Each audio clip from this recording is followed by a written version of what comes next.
একবার তাহাজ্জুদের সময় সাইয়েদনা আলী রাদিয়াল্লাহু তাআলা আনহু আর ফাতেমা রাদিয়াল্লাহু তাআলা আনহাকে ডাকতে গেলেন তাহাজ্জুদ পড়ার জন্য। কিসের জন্য?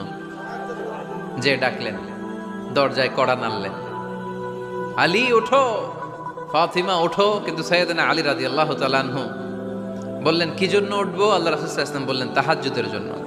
আলী রাদিয়াল্লাহু তাআলা আনহু একটু কৌশল করে বললেন, আমাদের রুহু তো আল্লাহর হাতে। রুহু কার হাতে?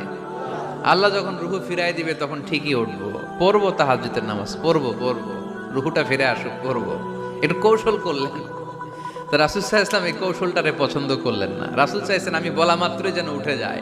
রাসূল সাল্লাল্লাহু আলাইহি ওয়াসাল্লাম তখনও রেগে গেলেন। বুখারীর বর্ণনা, তিনি ফিরে আসতেছিলেন আর রাগে নিজের রানের মধ্যে চাপড়াচ্ছিলেন এরকম, ওয়াকানাল ইনসানু আকসারা শাইইন জাদালা। আরে মানুষ কত ঝগড়া করতে জানে, আরে মানুষ কত তর্ক করতে জানে, মানুষ যে কত ঝগড়া করে, মানুষ যে কত তর্ক করে, নিজের উপর নিজে ঝাল মেটাচ্ছিলেন রানের মধ্যে চাপড়াতে চাপড়াতে। সুবহানাল্লাহ পড়ে।